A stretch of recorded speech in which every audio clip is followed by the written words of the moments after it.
You are asking me, your lord and master, which school my minions must attend?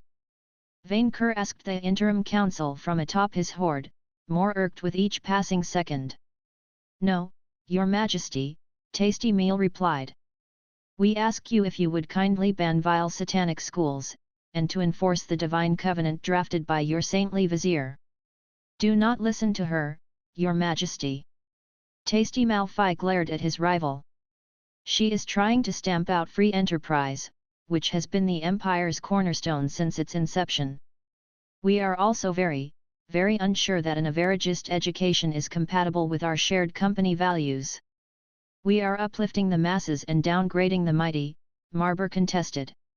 Certainly ours is the truest way. As they started arguing again, Vainqueur was starting to get a headache, and a strong urge to eat all three of them. The council was making him work. Their work. He already had to make a grand speech to the population to quell the riots, promising sweeping political reforms, and even have his lackeys look for slimes to pacify his friend's pet. Although he loved ruling over peons and enlightening them, Vainqueur would have rather trained at his geomancer class, so he could bury the vile Furibon under a mountain. Or the ocean. Smart minions are productive minions, the dragon spoke, interrupting their squabble.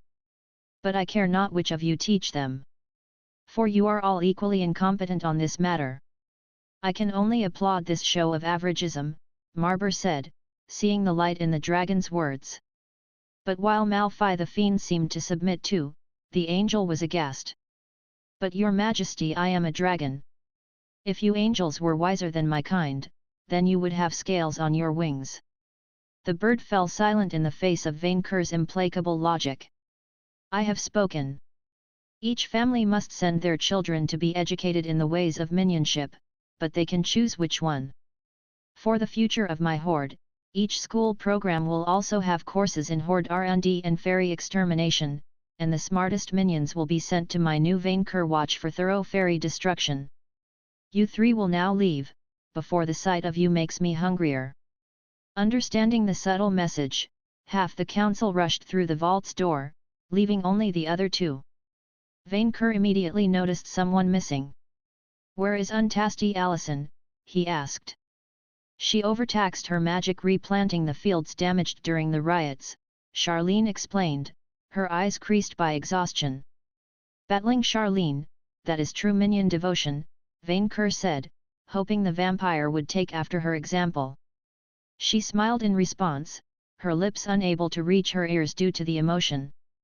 The dragon then turned to Jules the necromancer. Corpselling. Yes, your majesty. How may I serve? I want you to make a list of every minion in my empire, living or dead, Vainqueur said. A list which will include their species, age, and gender.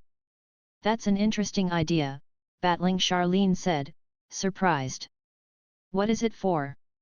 Since taking levels in Geomancer takes time, I will now practice my dungeon breeder class, Vainqueur declared. The chaos in my empire has shown me that I must foster a sense of brotherhood among my lackeys, not only towards me, their beloved ruler, but to each other. It is true that the nation is a melting pot, Jules said. Do you intend to marry off every minion? A true army of minions is united in blood, as well as spirit, Vainqueur said. But I shall not force any of my lackeys to breed against their will, because, in my wisdom, I will organize the perfect dates with the best partners, as I did for my chief of staff. It was time to introduce Murmurin to the ancient dragon institution of minion speed dating. Why not form adventurer parties out of the population as well? Jules proposed. Many have formed groups of their own, but perhaps your majesty would have a keen eye in creating new ones. You flatter me, minion, Vainqueur said. Do it more often, for this is an excellent idea. After battling Charlene and corpselling, Jules exchanged on the ways to gain this information. Vainqueur sent them away, so he could rest on his gold, as a true dragon should. Yet an hour later, he was woken up by the most wonderful of voices. Uncle, his niece Jolie called him from outside the vault, waking him up. We are back. Can we come in? Vainqueur's mood immediately improved. Of course. His niece walked inside, followed by cursed Knight Kia and the Kobold Rangers. They were kobolds in name only by now, having grown bigger and traded their silly weapons for better gear. Red had transformed into a grizzled warrior carrying both swords and firearms. Pink now wore colorful clothes Vainqueur had often seen musicians wear in manling courts. Blue covered his bones with priestly robes and a staff. Black seemed to have taken the path of the spellcaster, if the dragon could trust his new wizard hat and belt of potions, and he almost didn't recognize yellow beneath his glittering, golden armor. Even his niece had changed. She covered her scales with shiny armor of fortified plates, from her head to the very end of her tail. The elder dragon recognized the metal as mithril, and while he considered it inferior to gold in shininess, it more than made up in hardness. Clearly, Jolie had learned the lesson from the fight with La Verre and trained. "So good to see you, my niece," Vainqueur said, nuzzling his kindred. "Have you come for the games?" "We are going north, uncle," Jolie said. "Kia said she would present me to the king, and a princess." "I have received news from Gardy Magni," her chief of staff said. "I am recalled there for an emergency." Good-ridden Vainqueur stopped himself when he realized Jolie intended to follow the knight and may miss his minion tournament. "This is terrible news." "I will come back soon, uncle," Jolie promised. "The niece shall be defended," Red Ranger said. "But we may not return in time for the games," Pink Ranger complained. "What could possibly be important enough to cause my niece to miss my minion championship?" Vainqueur asked angrily. "A band of farmers is raiding the northern shores of the continent, attacking isolated villages in the old Midgard Republic and the Winter Kingdom," Knight Kia said. "King Roland believes this to be a wild hunt from Pryden, and he wants me nearby in case they approach Gardy Magni.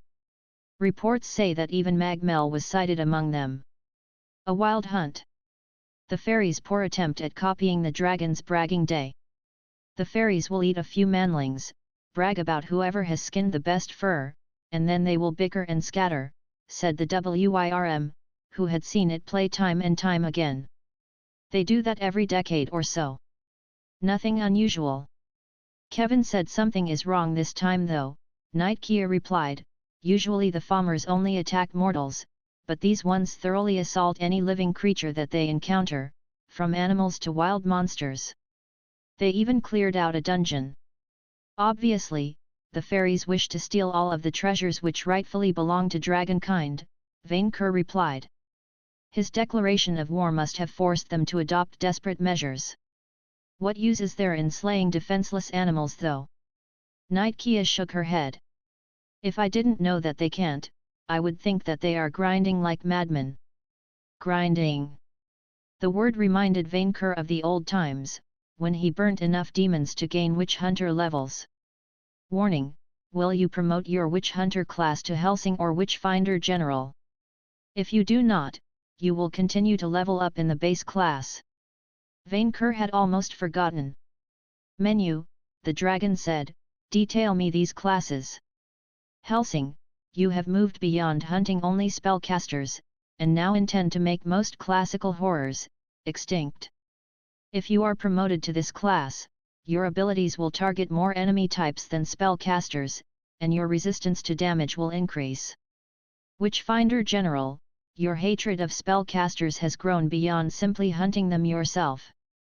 Now you command entire crusades against witches. If you are promoted to this class, your ability to make spellcasters miserable will increase further, and your allies will join in the fun." The dragon considered the choice before him, before quickly deciding that with that dirty scum La Verre gone, he should no longer have any problem crushing vampires, and he already had an institute dedicated to researching ways to destroy fairies. Yet the rematch with the wicked Furibon, cursed forever may he be, approached. "I am now, and forever," Vainqueur declared, "a Witchfinder General. You have promoted Witch Hunter to Witchfinder General. Your spell Purge perk now inflicts additional fire damage when dispelling a foe's spells." Once more, the system proved itself as dragon-oriented, in recognizing the superior ability of fire to solve every problem. While you take care of the fairies, my minions will train to conquer the sea, save El Dorado, and destroy the evil Furibon, Vainqueur told Jolie and Kia. Again. Knight Kia frowned, glanced down at Jolie, before shrugging. How could that manling treat the destruction of Furibon so carelessly? In any case, once the Gold Slayer is defeated, I will lay waste to Pryden myself, the Wyrm boasted. There is a detail that your majesty should know, Knight Kia said. Witnesses apparently sighted a dragon among the wild hunt. A huge one. Vainqueur exploded into laughter. A dragon working with fairies? Your witnesses must have sighted a wyvern or some drake. No true dragon would help a farmer. Jolie nodded.